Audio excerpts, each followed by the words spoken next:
Hello friends and welcome. I'm Sarah Liz and I have a very special light up thank you card today. I have two figures and one is holding an umbrella for the other. It says thank you. You push the button and this light shines from behind the umbrella. On the inside it says for being my light in the storm. I've also created a little escape hatch for our battery. So this is a card that can be kept, and if the battery wears out you can easily replace that and the card will continue to light up. So I have lots of things to show you today. I'm going to start with my supplies. This is the Dancin and the Rain die from Spellbinders. It's meant to be one of their Dancin dies, but we're not even going to make it dance. We're just going to light it up. Then we have the Thanks Enclosed Sentiments dies. They're these beautiful scripty sentiments that are nice and compact, very legible, and they all come with shadows. This is the Raindrops 3D embossing folder, also from Spellbinders. And then finally, we have our easy lights. This is a battery pack with a switch and 3 lights. It is so easy to use, and I will show you exactly how I did it. So I'm going to start by assembling my die cuts. I've cut our Dancin girl twice. And a lot of times when I'm doing something like this, I just pick like 1 or 2 colors of cardstock and I cut everything from all the colors. So I have the jacket and the boots in both pink and purple, and then I can get 2 figures out of this, or if I had extra pieces left over, I just tuck them into my packaging. Here I'm gluing the legs straight onto the jacket, but you could, if you wanted, turn that into a Dancin die. There's a little hole in the legs where you can make them swing back and forth under her rain jacket. Then here I have my word dies. I am a little nuts and I stacked up my white letters twice with white cardstock. And after I did it, I was like, nobody's gonna do this. This is way too fiddly, except for maybe me. So stack them up if you want, but I don't actually think that it needs that. I love that the shadow is just ever so slightly bigger, but it does let me put these onto a somewhat busy background, and we will still be able to read them just fine. The large umbrella piece has little debossed lines to show you exactly where all the other pieces need to go, and I put little X's onto those sections. Ask me why. Ask me. This might be umbrella number 2. So it's every other one and they fit in there really nicely. I just maybe wasn't paying attention. I'm usually listening to a book while I'm putting my cards together and filming. So here it's easy enough just to add all of the little pieces on there. There's also a teeny tiny little piece that will go in the center. That is that little metal piece, right? That sticks up at the top of your umbrella. If that feels fiddly for you, just skip it. I don't know that most people would notice. So I'm kind of arranging my 2 figures, and then there's a puddle and then my umbrella on an A2 piece of white cardstock just to get the lay of the land. Make sure that everything's gonna fit. Then this is a sticky mat like you might use with a Cricut. And I'm gonna lay that into the bottom left-hand corner of my white cardstock. And then before I take it off of that cardstock, I'm gonna add a little bit of mint tape. It's like Post-it tape, just to mark where the puddle is, where the feet are. I'm gonna ink blend on this panel and I need to know where my street should be. So I am gonna pull my die cuts off. I'm just setting them aside and it's gonna keep them in exactly the same spot. And I'm gonna fold these over before we ink blend on our panel. I'm using 3 Distress Oxides here. I'm starting with our Wilted Violet. I just love this very pale, almost sort of periwinkle color of that one. And then Uncharted Mariner, which might be my favorite like ink color, period. If you have a favorite Distress or Distress Oxide, I want to know about it because I don't have them all. I am not really a full set syndrome kind of person, but I'm always curious what other people are collecting.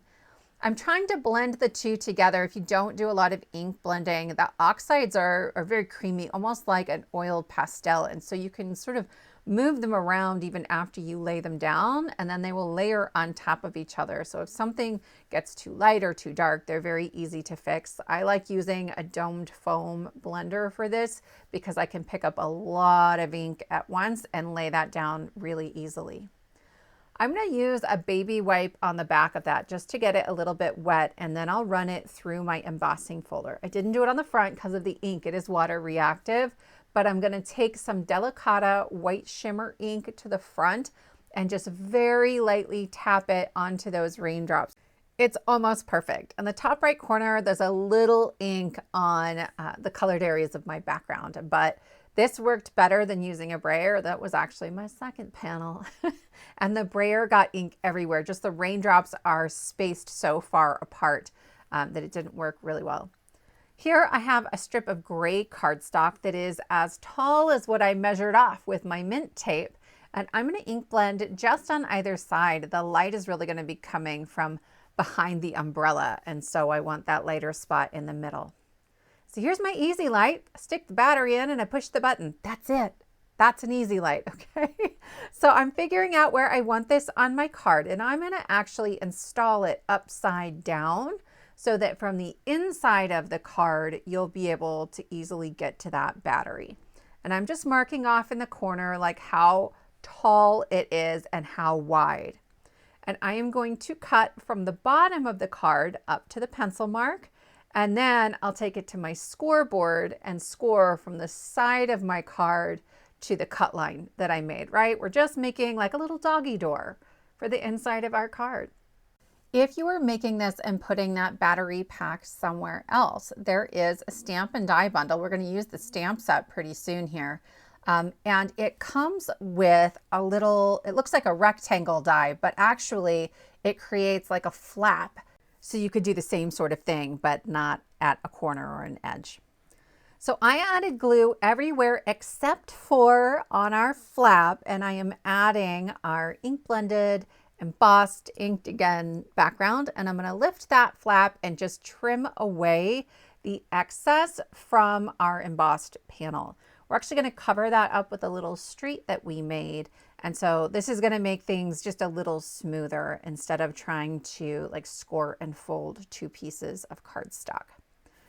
Next, we can take this little piece here where we have picked up our little images, and I'm going to glue the images together so that we're really addressing a single piece when we go to add this back onto our card. I generally like to do that if I can manage it.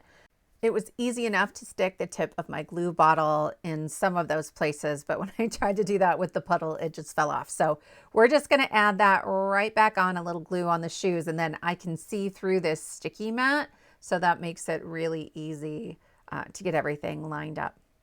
I'm going to add glue only on the bottom. I was checking the height, and this is going to get laid down in the very corner, the bottom left corner of my strip of cardstock, because that's the bottom left corner of my card. When I picked it up from our piece of white cardstock, it was in the bottom left corner. And so now I know everything is lined up exactly where I want it to be. And that just simplifies my life. I know many people are like, Sarah, that was overly complicated. You could just eyeball it, but it makes me feel better, right? So here's the stamp set from the stamp and die bundle I was telling you about with the flap door that it makes. And there's a very scripty push that I love going with our scripty thank you. I'm going to pick that up with the door of my Misty. I brought in the light there just to make sure I had everything kind of lined up where I wanted it, right over that button. But especially when you add this upside down, and I'm going to remove the release paper here, I feel like you've got some wiggle room on where you put that press. So the back of my switch, my button and battery, has tape on it, and I'm going to lay this down right on top of it, right? So we picked it up, it's in that bottom left corner. Before I go any further, I just want to hold it all in place and make sure that there's enough room. I need more room than just for the battery pack. I got to get my thumb in there too. So I'm always checking for that as well. Then I can work on arranging my lights. I'm actually going to change my mind about the placement of this first one, and I'll show you how I do that. When you're looking at the light at the end of the wire, there is a little yellow piece. That's the light itself. And so I'm being really particular here. I wanted that light facing outward, and then I'm going to tape it down with just some Scotch tape. I'm bringing in my scissors to trim stuff off. I'm super careful when I do that, because if I cut a wire, then I'm going to lose a light. Okay. That said, if you were only using 2 lights instead of 3, you could trim off the wires for the light that you're not using. So I changed my mind on this one here. As I'm laying these down, I don't press very hard with that tape until I'm sure, like sure they're exactly where I want them. It's just regular Scotch tape. I use the gift wrap one, the invisible tape. I don't think it really matters. Just go kind of lightly. Don't like really press them on there until you've had a chance to double check everything. But here they are. They're evenly spaced around the umbrella. Then I'm going to start taping down the rest of the wires. I've got some funky space, so I'm going to tape the stuff at the bottom, and then I just kind of gently coil everything. It's going to look like a hot mess, but it doesn't really matter. No one's going to see it, and it's more important to me not to manhandle the wires. I don't want anything coming loose. I don't want to have to re-tape down all my lights. So that worked really well. I'm bringing in my card base and just making a mark around my battery pack where the flap is. So when I'm laying down my double-sided foam tape, I am leaving room for all of that, and I'm not going to accidentally glue the flap shut. This is the world's best foam tape from Pearblossom Press. It is amazing because it's repositionable for 30 minutes on the perfect height for your lights or your shakers. I have one piece of foam tape without backing paper, but that's okay. I'm just double checking things. So I'm going to lay this down where it goes, pressing the button, everything lights up, open it up, make sure that the flap is working the way that it's supposed to. Everything's lined up. I once put one of these on backwards, you know, things happen. But then I can peel this back off to remove the rest of that backing paper, and it's not a problem because I'm within that sort of 30-minute window that you get to reposition everything. It brings my stress down when I'm making interactive cards like you wouldn't believe. And I love interactive cards, but I know I don't have to get it right the first time. I can always move things around later. I'm going to bring in some removable adhesive, and I like to put it on the flap where it's going to touch the top of that battery pack. It's just enough to keep it closed, but it's not going to cause problems. Like I'm not going to have to really pry it open if I need to change something. Then I'm going to glue down my thank you. I want it totally on top of the umbrella since I have a light shining out on the side right there. One of the things I like about this design is that raindrop background is just the thickness of a normal card. The height is only on the street and then where our umbrella and our girls are, and I like sort of being able to hide the battery in that way.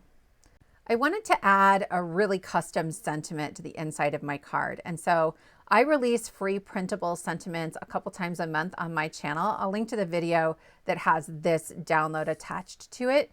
And it has a bunch of sub-sentiments for some Spellbinders club kits that came out in August. And then if you downloaded it right away, it didn't have this one yet. So if you're like, Sarah, I know all about your kits, but I don't think I have this one, you might not. You might want to re-download it. I made this card about a week after the kit came out, and this just felt like it fit in there. So it says, for being my light in the storm. And I just trimmed that out. There are tick marks on the printable to show you how to cut it to make sure that it's straight. And then I go around the edges with a black Sharpie or an alcohol marker or something like that, just so it looks like black cardstock with white text instead of white cardstock with a printed background. I'm going to go ahead and just glue this right to the inside of my card. I'm lining it up clear on the right-hand side. This was sort of a new place to put a sentiment for me, but I really liked it there. So here's our card. We press the button and a light shines from the background, like the friend is the light. Thank you for being my light in the storm. And I just love this one. I have some really, really great people in my life who take care of me. I've got some big things coming up that I know I'm asking for help with. So I'm sure this is not going to be in my possession for very long.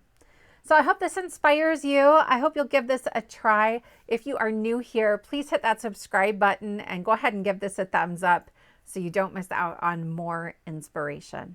I'll see you next time.